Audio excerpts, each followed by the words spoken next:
పంపించారని చెప్పి లొసుగులు తెలుసుకొని మళ్ళీ ప్రతిపక్షంలో పనిచేసి ఇప్పుడు ప్రతి ఒక్కరు అంటున్నారు ఏమంటున్నారు ఇప్పుడు కేసీఆరే బాగుండే జీవన్ రెడ్డే బాగుండే అయ్యో జీవనే పోపు ఉండే అయ్యో జీవనే బాగుండే సారే బాగుండే కేసీఆరే బాగుండే జీవనే బాగుండే అని అంటున్నారు. ఇప్పుడు ఎప్పుడు ఎలక్షన్ పెట్టినా కానీ 1,00,000 మెజార్టీతో గెలుస్తాం ఆర్మూర్లో 1,00,000 మెజార్టీ. నువ్వు పరేషాన్ ఇప్పుడు మాకు ఇంతకుముందు గాడిదని గుర్రాన్ని ఒక దగ్గర కట్టేశారు.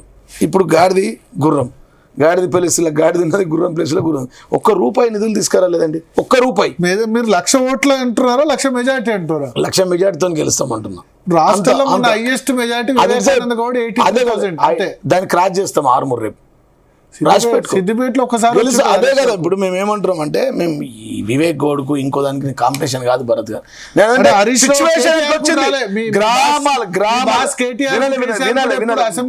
అనేది ఏంటంటే గ్రామాల్లో అంత వ్యతిరేకత వచ్చింది. ఏ గ్రామానికి వెళ్ళినా సారే కావాలి, కారే కావాలి, కేసీఆర్ కావాలి, రావాలి కేసీఆర్, కావాలి కేసీఆర్, గెలవాలి KCR, CM Revanth go back, KCR come back, CM Revanth Reddy go back, KCR comeback అంటున్నారు. ఈ అంతా చూస్తూ ఉంటే మా కళ్ళల్లో కనబడుతుంది. ఏ ఊరికి పోయినా కానీ వారి స్పందన, వారు పిలుచుకోవడం, ఇలా వారు చెప్పిన హామీలన్నీ ఒక్కటి కూడా అమలు కాలేదు. ఆర్మూర్ నియోజకవర్గంలో సిద్ధులగుట్ట సాక్షిగా రైతు బంధు ఇస్తున్నాడు. 30% మంది కంటే రైతు బంధు ఎవరికి వాళ్ళు లేదు. 24 గంటల కరెంటు రావడం లేదు. ముసలోళ్ళకి ఇస్తానని చెప్పినట్టు పెన్షన్ లేదో కానీ అలా ముసలోళ్ళకు ఆ 2,000కే టెన్షన్ అయిపోయింది. ప్రతి నెల వస్తలేదు. కళ్యాణ లక్ష్మి బంద్ అయిపోయింది. కళ్యాణ లక్ష్మి గాయమైంది. తులం బంగారం మాయమైపోయింది.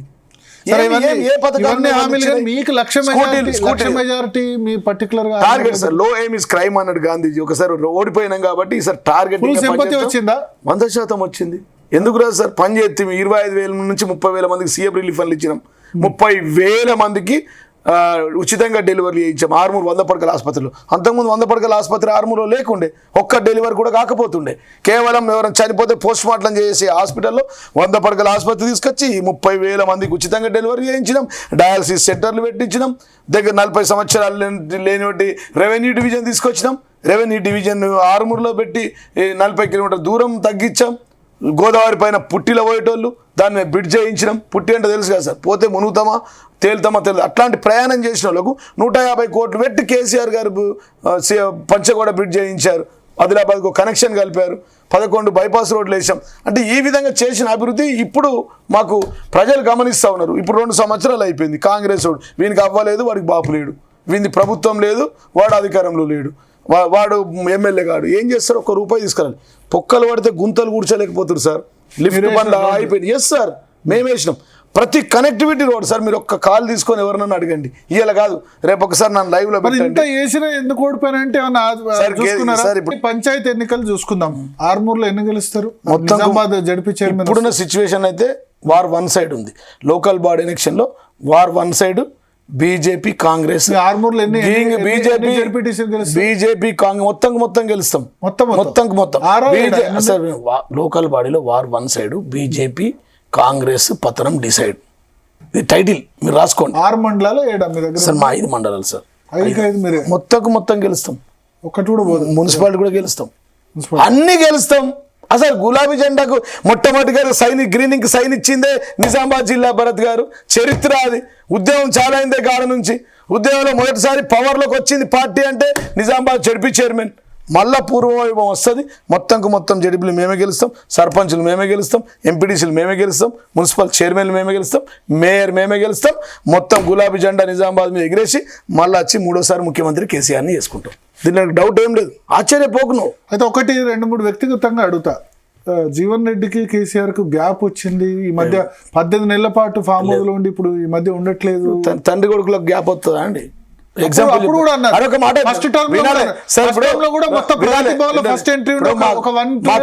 మా కుటుంబ బీఆర్ఎస్ ఫ్యామిలీకి కుటుంబ పెద్ద మా కేసీఆర్. మా అందరికి తండ్రి లాంటి దేవుడు లాంటాడు. దేవుడికి ఏమంటారు, మన పూజ చేసేటోళ్ళకి గ్యాప్ వస్తుందా సార్? పూజారి గ్యాప్ వస్తుందా? నేను పూజారిని, ఆయన దేవుడు. గ్యాప్ వస్తుందా? గుళ్ళే వస్తుందా? అది జరుగుతుందా? మాకెందుకు అవసరం ఏమొస్తుంది సార్? ఒక్కటే పాటలే 2001 నుంచి 25 దాకా ఉన్నందుకు వస్తుందా?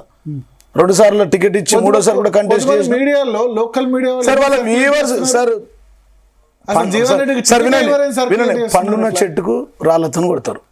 పండ్లున్న చెట్టు వేరే ఎవరో పార్టీలో వినండి సార్. చేర్చుకున్నారు వాళ్ళకి లేదు టికెట్ సార్, ఇస్తున్నారు. వినండి సార్, పండ్లున్న చెట్టుకు రాళ్ళతో వేస్తారు. మేము ఇక ఇది అది అదంతా దాని గురించి మాట్లాడదలుచుకోం. తినబోయే ముందు రుచులు ఎందుకు సార్? రోజు పని చేస్తూనే ఉన్నాం, ఇక్కడే ఉన్నాం, జిల్లా అధ్యక్షులు జిల్లాలో పనిచేస్తున్నాం. ఆయన ఆదేశిస్తే ఆర్మూర్లో పనిచేస్తాం, ఆయన ఆదేశిస్తే నిజామాబాద్ జిల్లా అంతా పనిచేస్తాం, ఆయన ఆదేశిస్తే జూబ్లీ సెలక్షన్లో పనిచేసినాం, ఆయన ఆదేశిస్తే రేపు ఖైరతాబాద్ పోతాం, రేపు బొమ్మంటే వరంగల్ పోతాం. కేసీఆర్ ఎక్కడ ఆదేశిస్తే అక్కడ పనిచేయడమే జీవన్ రెడ్డి పని, అంతే సార్. ఫామ్ హౌస్లు ఉండమంటే ఫామ్ హౌస్లు ఉంటాం, జిల్లాలు ఉండమంటే జిల్లాలు ఉంటాం, మహారాష్ట్రలో ఉంటాం. అది చరిత్ర కదా. ఔరంగాబాద్ పోమంటే ఔరంగాబాద్ పోయినాం, అక్కడ నాగ్పూర్ పోమంటే నాగ్పూర్ పోయినాం, ఇక్కడ నాందేడ్ పోమంటే నాందేడ్ పోయినాం, ఇక్కడ మునుగోడు పోమంటే మునుగోడు పోయినాం, నాగార్జున సాగర్ పోమంటే నాగార్జున సాగర్ పోయినాం, అంతకుముందు కరీంనగర్ ఎన్నికల్లో పోమంటే కరీంనగర్ పోయినాం, అంతకుముందు మెట్టిపల్లి ఎలక్షన్లకు పోమంటే మెట్టిపల్లి పోయినాం, పార్టీ కోసం పని చేయమంటే హైదరాబాద్ ఉన్నాం, ఇక్కడ పని చేయమంటే భవన్లో ప్రెస్ మీట్ పెట్టుకుంటుంటాం. నిన్న 35 నుంచి 40 రోజులు మీ సాక్షిగా ప్రతినిత్యం నిద్ర లేకుండా జూబ్లీహిల్స్లో పనిచేసినాం. ఆయన ఆదేశిస్తూ ఉంటాం తప్ప ఇవన్నీ నేను పండ్లున్న చెట్టుకే రాలేదు. ఇంత దగ్గర ఉన్న జీవన్ రెడ్డి ఎందుకు 10 ఏళ్ళలో మంత్రి అయ్యారు? సార్ ఇప్పుడు పియూసీ చైర్మన్ ఇచ్చారు, మినిస్టర్ క్వార్టర్లోనే ఉంటుంది నేను 5 ఏళ్ళు. మినిస్టర్ లేకున్నా మినిస్టర్ క్యాబ్ ఇచ్చి నాకు అసెంబ్లీలో ఛాంబర్ ఇచ్చారు. నా వయసు తక్కువ కదా, సీనియర్లు చాలామంది ఉన్నారు కదా. నేను ఎప్పుడు అడగలేదు ఆయనని నాకు మినిస్టర్ కావాలని. ఆయన ఇష్టం, ఆయన ఎమ్మెల్యే కావాలంటే ఎమ్మెల్యే చేసుకున్నాడు, పీసీ చైర్మన్ కావాలంటే పీసీ చైర్మన్ చేసుకున్నాడు, జిల్లా అధ్యక్షుడు ఇవ్వాలంటే జిల్లా అధ్యక్షుడు చేసుకున్నాడు, రేపు మంత్రి కావాలంటే కూడా మంత్రి చేసుకుంటాడు. బాస్ ఏది చెప్తుంది కదా, ఇంకా దాన్ని దాటేది ఉండదు, గవ దాటే విషయం ఉండదు కదా. ఒక అడుగు కూడా ముందడికి వెనకకేయం, ఆయన ఏది చెప్తుంది. కేసీఆర్ కు ఆగ్రహం ఉంది, అనుగ్రహం ఉంది, రెండు జీవన్ రెడ్డి. ఆగ్రహం ఎందుకు ఉంటుంది? నేను సొంత కొడుకులాగా చూసుకున్నాను నన్ను సార్ ఎప్పుడు నా విషయంలో. నేను ఆ 10 ఏళ్ళు అధికారంలో ఉన్నప్పుడు నేను పోయి ఇట్లా ఒక పేపర్ ఇస్తే ఒక 2 నిమిషాల జీవో సార్ అంతే. నేను ఆర్డీఓ అడిగిన, రెవెన్యూ డివిజన్ పెద్ద అరుగుల రాజారాం లాంటి మంత్రులు పనిచేసిన వాళ్ళు, ముఖ్యమంత్రుల లెవెల్లో పనిచేసిన వాళ్ళు, PCC president DCC Srinivas DS గారు మా నియోజకవర్గమే, మా పక్క నియోజకవర్గం వేల్పూర్ అయినది. ఆయన చెయ్యని పనులు. Maipal Reddy forest minister, Suresh Reddy speaker YSR పీరియడ్లో, ఈయన Arugula Rajaram finance minister, Santosh Reddy finance minister. వాళ్ళు చెయ్యని ఆర్డీఓ ఆఫీస్, వాళ్ళు చెయ్యని 100 పడకల ఆసుపత్రి, వాళ్ళు చెయ్యని 11 బైపాస్ రోడ్లు, ఇవన్నీ చేసినాం. మేము ఏది అడిగితే కన్న తండ్రి లెక్క ఎప్పుడు ఏది అడిగితే ఆయన చరిత్ర నో ఉండదు. కేసీఆర్ దగ్గర కేసీఆర్ డిక్షనరీలో నో పదం లేదు సార్. నువ్వు పోయి కేసీఆర్ డిక్షనరీ తీసి ఎందుకు జీవన్ రెడ్డి అంటే ఎందుకు అంత ప్రేమ? సార్ ఉన్నాం, అట్లా అటాచ్మెంట్ ఉన్నాం, లాయల్గా ఉన్నాం, ఒకటే పార్టీలో ఉన్నాం, చెప్పింది చేసినాం. ఆయన ఏ ఆజ్ఞ ఇస్తే ఆజ్ఞను పాటించినాం, ఇంకా అట్లనే ఉన్నాం మేము. ఎందరో కేసీఆర్ కు జీవన్ రెడ్డికి మధ్య కొద్దిమంది చిచ్చు పెట్టే ప్రయత్నం చేస్తారు కదా సార్. రాజకీయాలు కామన్ గా సార్. రాజకీయాల్లో ఏ పార్టీలో ఉండేది సార్, అవన్నీ ఉంటాయి. రాజకీయం మీకు తెలియదు. పొలిటికల్ ఏమంటారంటే మా తాత చెప్పేది ఎండ్రికాయ కులం అనేది. ఒక ఎండ్రికాయ బావి ఉంటుంది సార్ భరత్ గారు, బావి నుంచి ఒక ఎండ్రికాయ గోడను పట్టుకొని ఎక్కుతుంది, ఇంకో ఎండ్రికాయ దాన్ని గుంజి ఎత్తుంది. ఇది బయటకు ఎందుకు పోవాలా, ఇదే బావిలో ఉండాలి. ఇప్పుడు మేము ప్రతినిత్యం మీడియాలో ఉంటాం.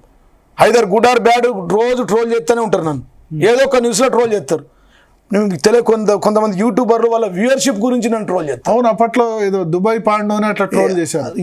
ఒక్కటి కాదు మీరు ఒక్కటే అంటున్నారు. దుబాయ్లో పనిచేసిండు, దుబాయ్లో బ్యాంకును ముంచిండు, దుబాయ్ అన్నాడు. దుబాయ్తో మనకు సంబంధం లేదు, దుబాయ్లో ఉద్యోగం చేయలేదు, దుబాయ్లో బిజినెస్ చేయలేదు, దుబాయ్లో మనకి ఏం సంబంధం లేదు. దాన్ని మొత్తం అబద్ధాలు ప్రచారం చేశారు. గోడలకు వాల్ పేపర్లు వేసారు సార్ నా మీద. అంత ఇది అన్నీ ఏదో ఒకటి ప్రచారం చేయాలని. ఇప్పుడు సార్ ఒకటి మీకు చెప్పినా కదా, మళ్ళీ చెప్తున్నా, పనులున్న చెట్టుకే రాళ్ళు పడతాయి. నాకు పనులు ఉన్నాయి, నేను ఫేమస్ ఉన్నా కాబట్టి నా మీద మాట్లాడతారు. నా ఎదుగుదలను ఓర్వలేక, నన్ను చూడలేక, చిన్న వయసులో 35 ఏళ్ళకే ఎమ్మెల్యే అయిపోయినా, 45 ఏళ్ళకి 2 సార్లు ఎమ్మెల్యే అయిపోయినా. అది ఏంది అసలు వీడి స్పీడ్ ఏంది? రోజు మాట్లాడతా, మనం మాట్లాడితే న్యూస్, మనం మాట్లాడకుండా న్యూస్, మనం నడుస్తే న్యూస్, మనం టీ షర్ట్ వేసుకుంటే న్యూస్, మనం కార్ ఎక్కి రోల్స్ రాయ్ మీద నడిపోతే అసెంబ్లీ పోతే న్యూస్, G63 కార్ తిరిగితే న్యూస్ చేసిర్రు, వాచ్ పెట్టుకుంటే న్యూస్ చేసిర్రు, బాల్మెన్ టీ షర్ట్ వేసుకొని గ్యాస్ బుడ్ ఎత్తుకుంటే న్యూస్ చేసిర్రు. మనం మాట్లాడితే న్యూస్, మనం నడిస్తే న్యూస్, మనం రాస్తే న్యూస్, మనం తింటే న్యూస్. కాబట్టి వాళ్ళు ఏదో ఒక వ్యూవర్షిప్ చేయాలని, నన్ను బదనం చేయాలని, నా క్యారెక్టర్ డిసైడ్ చేయాలని, ఐ డోంట్ కేర్. పాలిటిక్స్లు ఇవన్నీ పట్టించుకుంటా పోతే మనం ఎక్కడ ముందరకు పోతాం సార్. మీకు తెలుసు కదా, మీరు సీనియర్ జర్నలిస్ట్ భరత్ గారు. కానీ మీరు గిట్టని వాళ్ళు ఎక్కువైనట్టున్నారు. పార్టీలోనే శత్రువులు ఎక్కువ ఉంటారు ఎక్కడైనా. ఎందుకట్లా? సినిమాలో లేదా అదే సినిమాలో మన శత్రువులు ఎవరో కాదండి, మనలో మనవారే మన శత్రువులు అంటారు కదా బ్రహ్మానందం. కాదు మన శత్రువులు ఎవరో కాదు, మనలో మనవారు. ఇప్పుడు భరత్ అనే గురించి ఈ కెమెరామెన్కు వీళ్ళ ఈ ఆఫీస్లో ఉన్న ఎంప్లాయీస్కి ఈ కెమెరామెన్కి ఉంటుంది, కానీ పక్క కెమెరామెన్ 10 ఓడికి నీకేముంటుంది? ఎగ్జాంపుల్ చెప్తా ఉన్నా. కాబట్టి మన శత్రువులు ఎవరో కాదు, మనలో మనవారే.